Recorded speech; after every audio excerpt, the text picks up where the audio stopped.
Ano, brother? Hindi ba talaga tayo gagawa ng paraan para matulungan si Elias?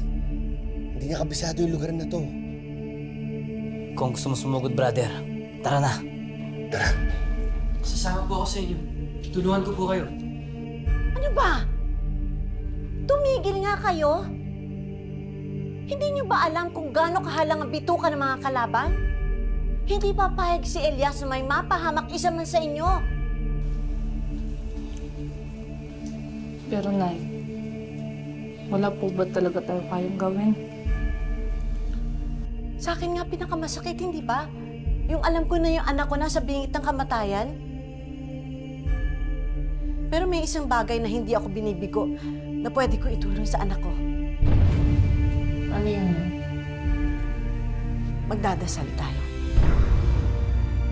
Panalangin ng kaligtasan ni Elias, papanalangin natin ang kaligtasan ng presidente at ng vice-presidente. Halika kayo.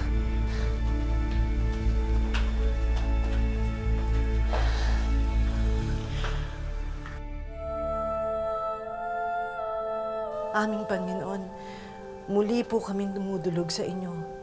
Alam ko pong hindi niyo hahayaang manaig ang kasamaan.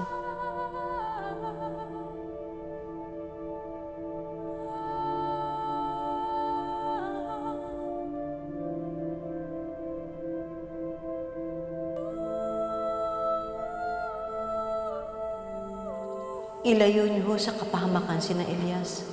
Huwag niyong hayaan na magtagumpay ang kasamaan para pigilan ang paglabas ng katotohanan.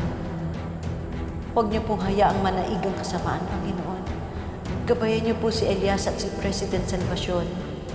Sa panahong pinakamadilim ng langit, at tila wala nang natitirang pag-asa.